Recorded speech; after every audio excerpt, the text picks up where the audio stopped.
morning, everybody. Dr. Rick Wallace here from the Visionetics Institute. I hope that all of you have gotten your day off to a great start. Hope that you have moved progressively through your week, that some of the things you aspired to do along the way was accomplished, and those things that have not yet been accomplished are still on the table. Welcome to another segment of 5 Minutes of Fire. Before I get started, I just want to remind you guys that we are again doing the rapid change breakthrough sessions and the business breakthrough sessions. You can get the information in the post box or the description box, wherever you're watching this video at the time you're watching it. For those of you who are joining me live, welcome. Great evening. Hello, Juan. Look, I'm going to get right to it. I hear all types of things when people reach out to me for advice, or when a potential client comes to me. I hear all kind of things, and at the core of not getting the results they want, there's normally a certain level of fear, and then there is all of these excuses that have been put together in a rational sequence to explain inactivity, lack of commitment, lack of fortitude, lack of perseverance, all of the things that ultimately culminate in success. And we've talked about fear. We've talked about the other side of terror. We've talked about what's on the other side of that big wall of terror that everybody is shut down by, and why it's important to learn how to process what you're feeling as far as fear is concerned and how to get through it.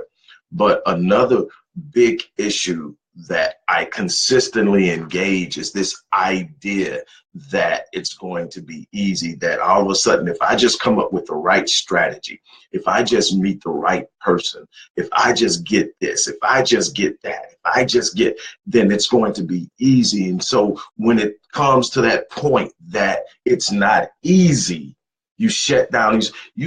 There are so many people out there, and I guarantee you, if you're not one of them, you know one. They start something, then they stop something, then they start something, then they stop, and they go on, and you're looking at them going, okay, what's going on? And the first thing that people say is you need to figure out what you want. Well, it's not that they haven't figured out what they want. Most of them have actually figured out what they want, but determined that it's too hard or too much work. So now what they're doing is trying to determine what they can have based on the least amount of resistance. So they don't choose their past or their work or their current project to achieve something based on their passion to have it, or based on a strong yearning and desire of really achieving any level of fulfillment. They choose it based on, I can do this. And so the path, when you first look at it, may not have any obstacles in it. The path, when you first observe it, may not have any projective delays in it. It seems pretty well laid out. It's easy. And then you get started. And all of a sudden something happens and you get sort of shaken, and then another thing happens. Then you wake up and realize this wasn't as easy as I thought it was. And then it's not happening as fast as I thought it was. And I'm really not enjoying it as much as I thought I was. And so you shut that down and you go, and what do? You look for the thing that's easier, the thing that you look at and say, okay, I can do this. And then you're over there. And then you realize that after you get down that path, a certain point, things start to happen. Let me explain something. Despite all of the Hollywood images, all the videos, the content, everything you can get out of there.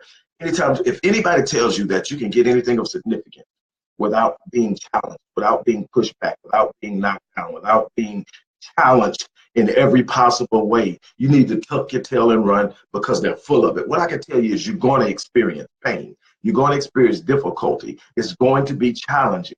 You're going to experience some setbacks. You're going to go through some delays. You're going to get frustrated. It's going to happen.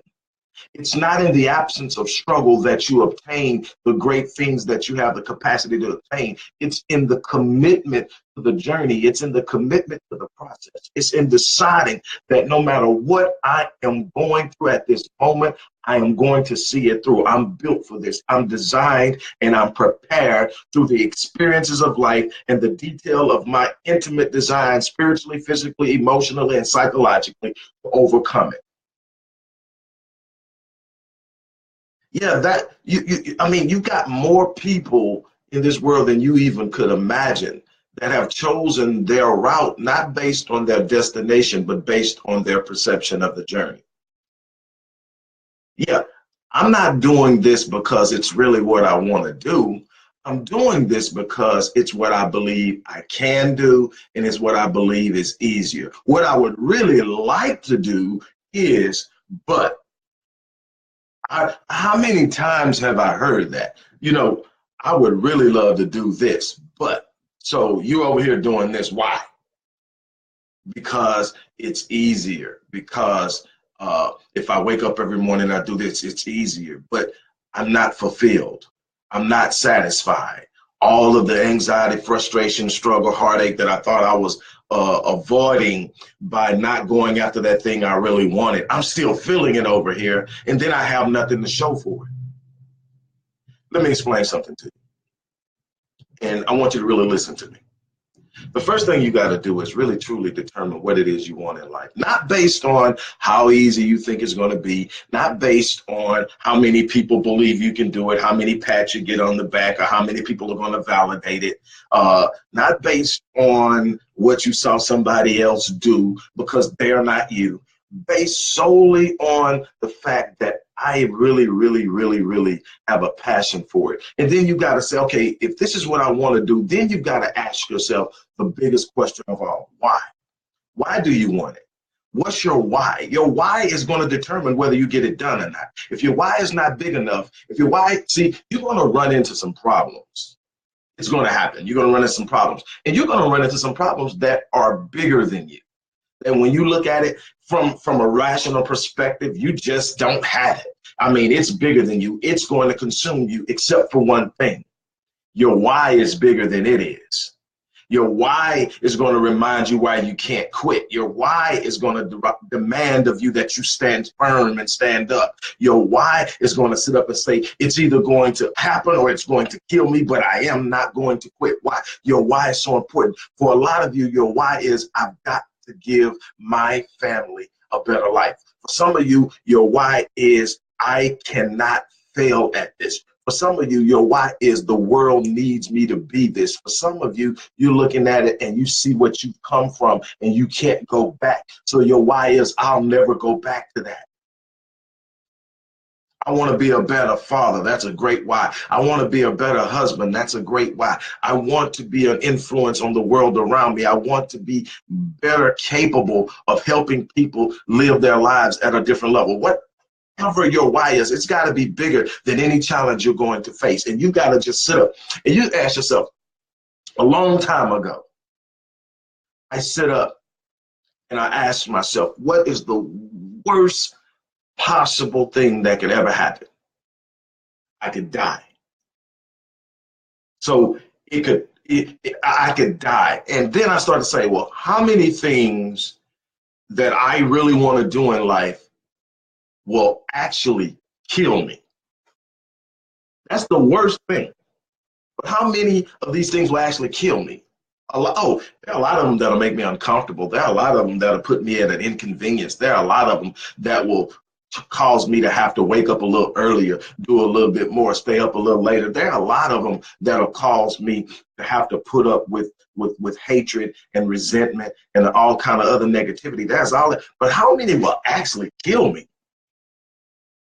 So then, if I make up in my mind that what I'm going to do is something that I'm actually willing to die for, what can I possibly come up against that'll turn me around?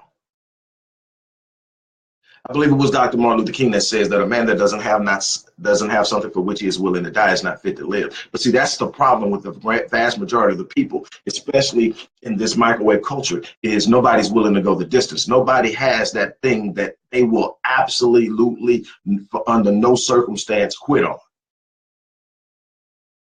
Everybody's running around looking for a little spot of comfort, a little corner of comfort that they can hide in and get by on. You cannot you can't get on in this world in comfort. You can't get on in this world hiding from responsibility of your design, of your destiny. You can't get on in this world attempting to coast.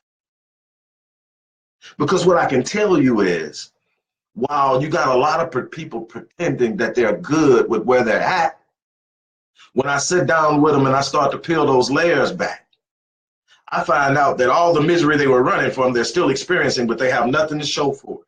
See, where I feel about myself, how I feel about myself is not that I was able to avoid conflict, not that I was able to avoid heartache, not that I was able to avoid loss. I've experienced it all. I've experienced it in a substantial measure. That's not where my fulfillment comes from. My fulfillment comes from I came up against it all and I'm still standing. While people were on the sideline cheering and wishing for my demise, I'm still standing. While some are on the sideline now talking about what I haven't done and where I'm not at, I'm still in the fight. You got some of you out there that won't admit it, but you're literally not taking on what life is demanding of you, because if you did, you would lose your circle. Because you would start hearing, you think you're better than us. You would start hearing, oh, we not good enough for you now, huh?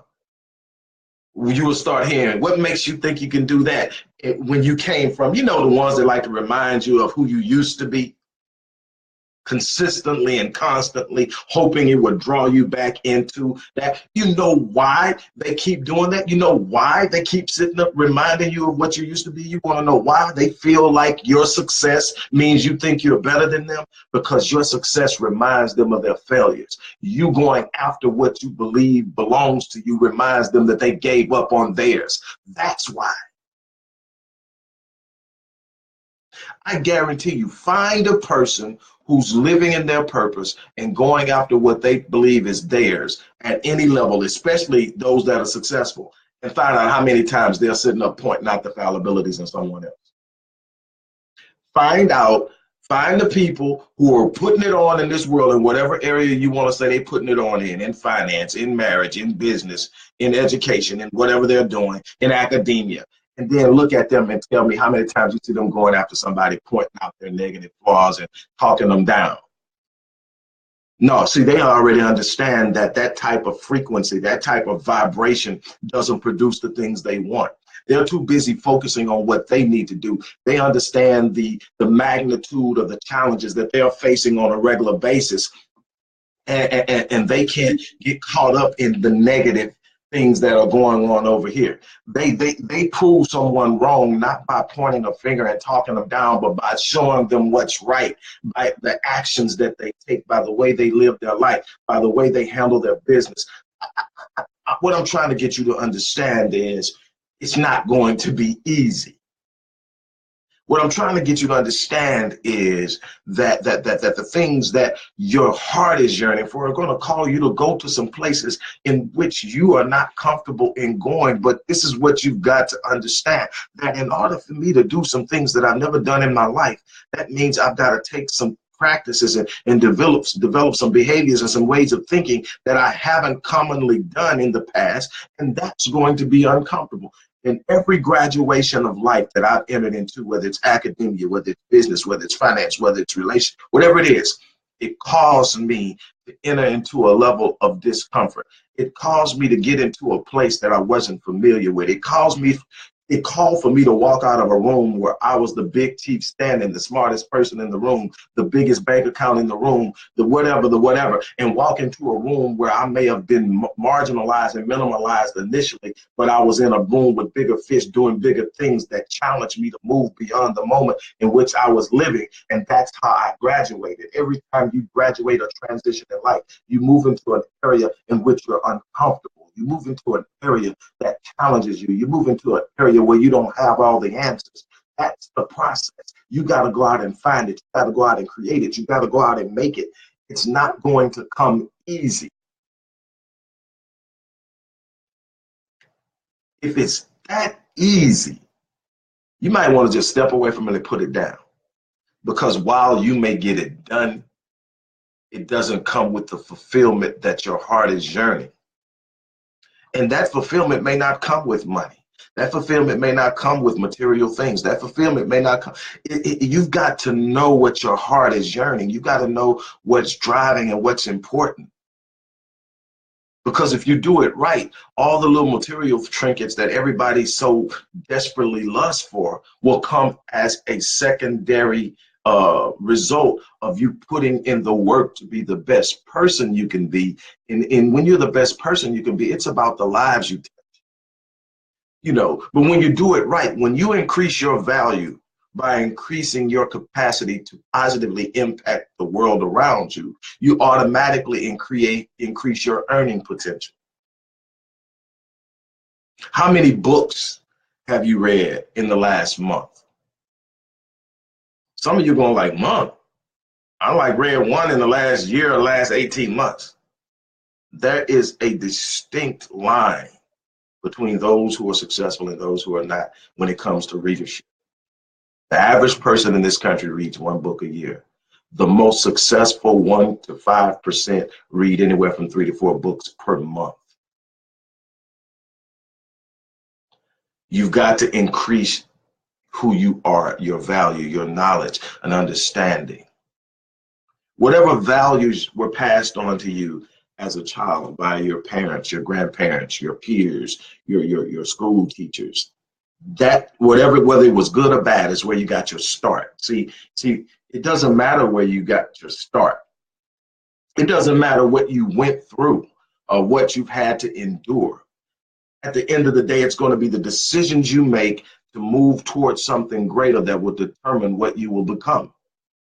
A lot of you are still caught up in where you came from. A lot of you are still caught up in ideas and values and principles that were given to you by people who've never accomplished what you're trying to accomplish. You're trying to take principles that don't apply and apply them to new situations, and you're wondering why it's so difficult. The struggle is going to be there because it's always a challenge learning new things. It's always a challenge elevating your level of expectation. It's always a challenge when C work won't do anymore.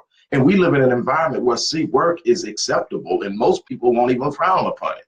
You can have a 75 in school and everything's good. You can even get into some colleges with a C average. But when you get into the world and you're really trying to strive and you're trying to go after something, C's don't do it anymore. 75 won't get it. 80 won't get it. 85 won't get it. Why? Because you got people out there putting in 120. They stand for extra credit. They're taking extra assignments. They're not just doing what it takes to get by. And you're wondering why you can never catch up because you're still trying to function on the paradigm of 75%. You're trying to function on the paradigm of I'm passing. Well, passing is not progressing.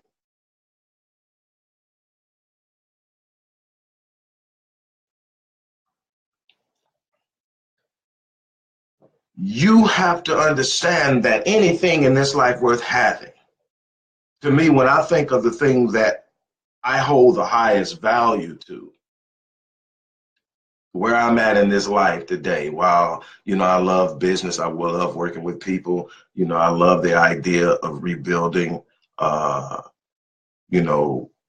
I lost in the area of wealth and all that. By far, my marriage is the most valuable thing to me. And at times it's challenging Now, my perception and the way I view marriage allows me to navigate it in a certain way. And it's what I try to pass on to my clients that come to me for the sake of counseling in their relationships, even whatever. And it's this: how much do you value what you're working for? And see, I associate the highest sense of gratitude in this world to waking up next to my wife.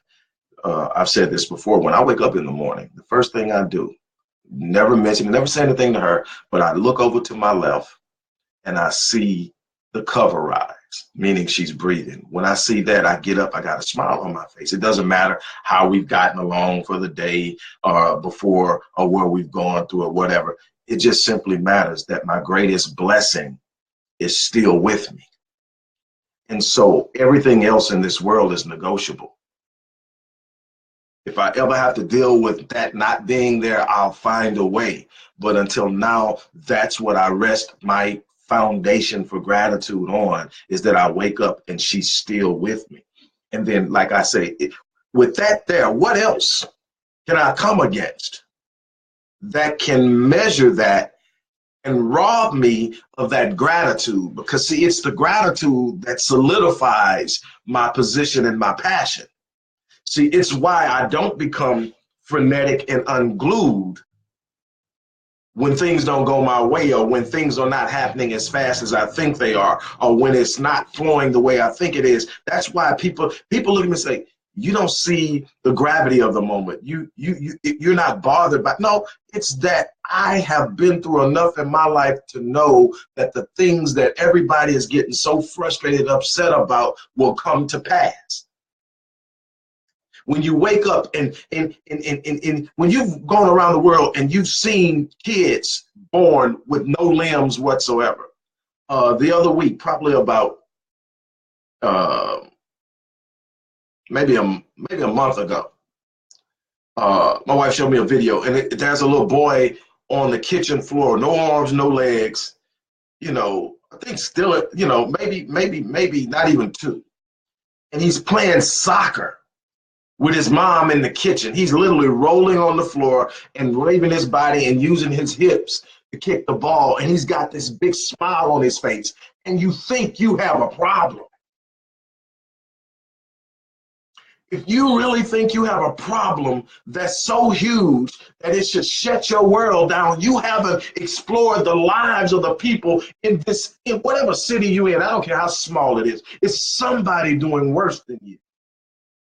Somebody wished they were in your position, your shoes, having your opportunity. And you have a choice, and the choice that you make in this particular area of life is going to determine how well you progress. You got a choice of looking at something and saying, while it's not everything I would want it to be, I have the capacity and the ability to change it. Or you can sit up and make it everything you want to whine and complain about every day.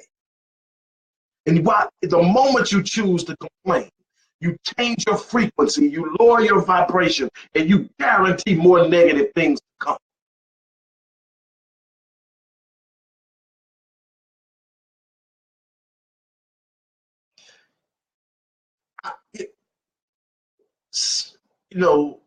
That was a time that people would tell me I was a pain freak because some of the things I would engage.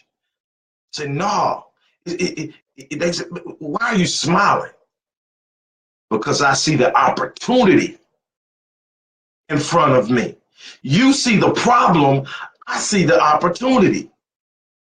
We're looking at the same thing, but you see the problem and I see the opportunity. Now, here's the thing, and I know we're going over 5 minutes. Just forget the whole 5-minute thing for right now. Look, I want you to get something. I want you to really, really sit down and get something. Look, you've got the way you view things. Your perception is creating your reality, no matter how warped it is in view of the facts. What you perceive to be real becomes real because it will impact every decision that you make, and it will have a direct bearing on where you end up. You've got to look at things and start to decide. Look, you got people who come from impoverished backgrounds. Some never escape poverty. Others become some of the wealthiest people in the world. You got people who come from a history of abuse, molestation, rape, whatever, and some of them rise up to be some of the most powerful motivational speakers, some of the most powerful life change experts, some of the most influential business women and men. And then you have some who fade into darkness.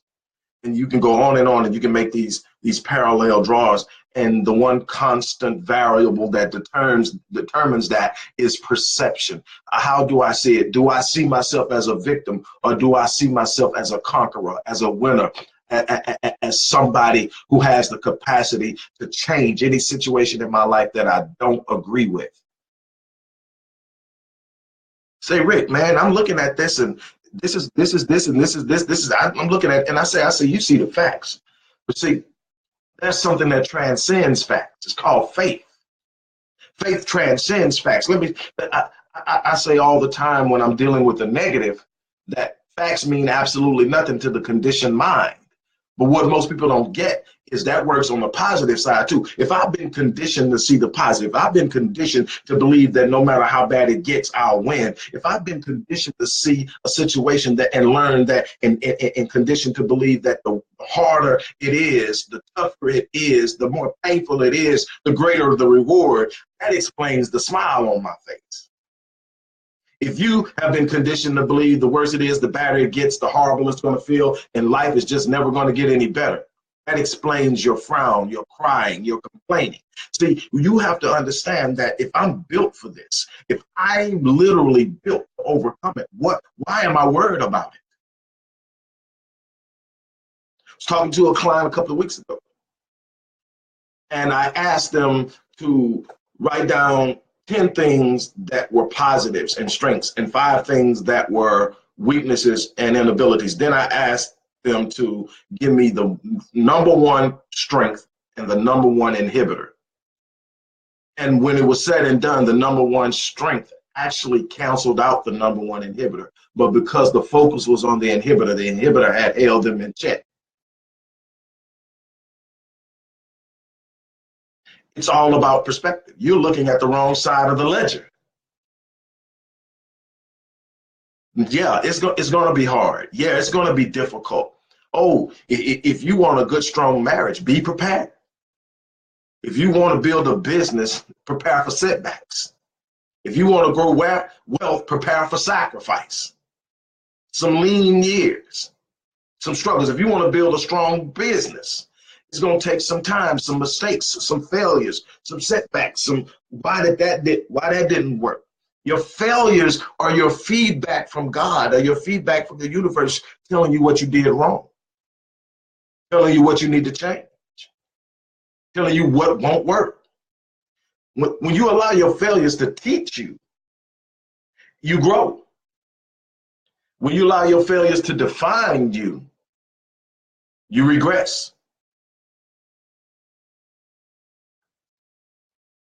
I wish I could come to you. I wish I could tell you that, if you just make up in your mind and you come up with these affirmations and you speak these positive things, they definitely have force. I go through positive affirmations every day. I go through subliminal messaging every day. I have vision boards. I have things that I see on a regular basis that remind me of what I'm striving for. But that alone isn't going to do it if you haven't fixed in your mind that you're willing to go through whatever it takes to have it. See, if you don't believe in it enough to really commit to it, to go into it and have a committed mindset, see, you're on journeys that have no commitment. They are contingent upon a certain level of comfort, a certain level of ease. And the moment that discomfort sets in, that transcends that capacity to deal with it, you break and you run. You regress, you try to hide, you try to get away from it. And then you start to deal with this dissonance that you can't explain, this ease in your spirit. It's because you're not living in your purpose. You've become convinced, like so many other people, that if I can just get over here and I can get like this and I can experience that. And then the thing is, then you convince yourself, man, if I could just do this, this, and this, if I could get rid of this stuff right here, then maybe I could focus on that and I'll be happy. And then you get all that and you're still not happy. not living in your purpose. You're not filling your space. As I close, one of the greatest things my grandfather ever told me, son, fill your space. Fill your space. And I'm like, what do you mean? He says, every time you walk into a room, every time you engage someone, every time you make connection with someone, no matter how brief, never leave them the same way they came. Let the words you speak, the look into your eyes, the touch and the firmness and the warmth of your handshake transition them into a higher state of expectation. Never, ever leave someone the way you found them. Fill your space. He's been gone now since 1992, and he still speaks to me.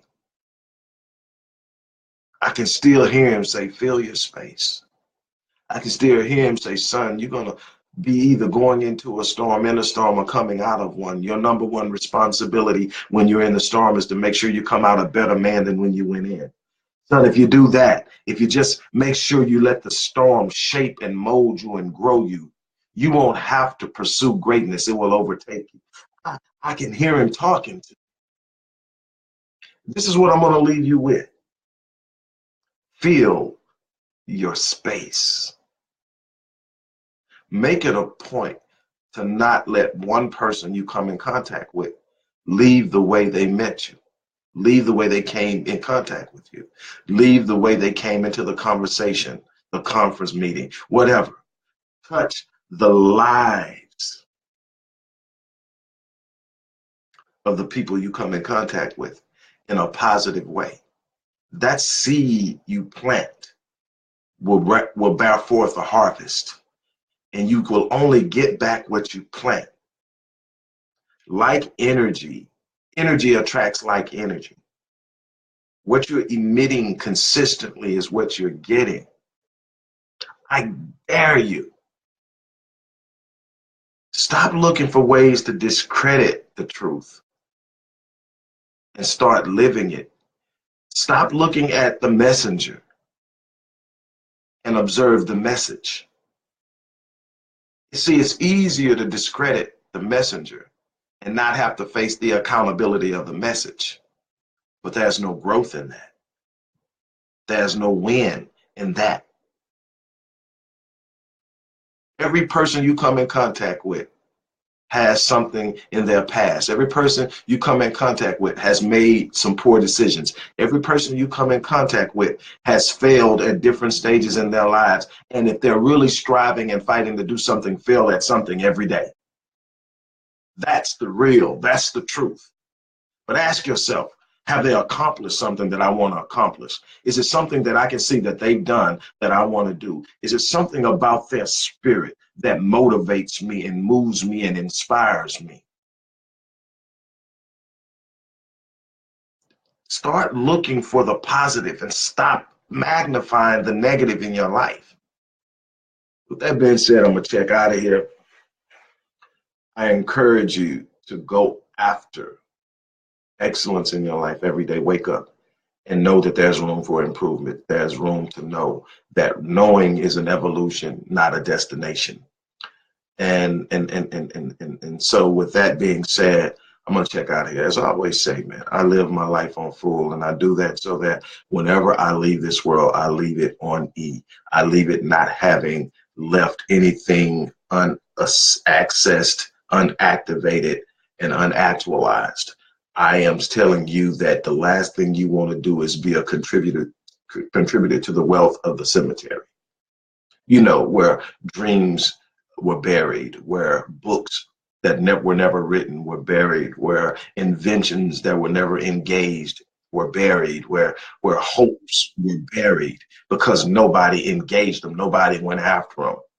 That person just held it there, afraid and paralyzed by fear of failure, fear of pain, fear of struggle, fear of challenge, and they never went after it. See, everything that I set my mind on, one or two things are going to happen. It's real simple for me. I don't have to go through all of this darn drama. If it's enough for me, if it means enough to me to take on, I'm going to get it or I'm going to die trying. It's that simple. If I don't have it yet, one or two things is going to happen. At some point, I'm going to get it or I'm going to die trying. It never goes in the cubby of, well, I gave it my best shot or I tried everything. Stop lying. You didn't try everything. I guarantee you, if you tried everything, it'll be done. You haven't even tried 25 things. You haven't tried 20. You tried 15. You tried a couple of times. It was hard and you quit and went to something else. If you tried everything, it'll work. But I'm not going to throw it over there because I tried and it didn't work. I'm not going to throw it over there because it was too hard. I'm not going to throw it over there because I got scared. I'm not going to throw it over there because it was a bunch of people working against me. I'm not going to throw it over there because people were talking about me behind my back. I'm not going to throw it over there because I feel I'm making people uncomfortable. My job ain't to make you uncomfortable. My job is to challenge you.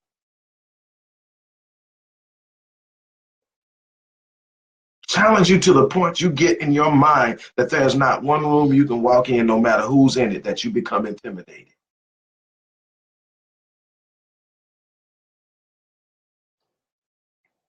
There's something exceptional on the inside of you.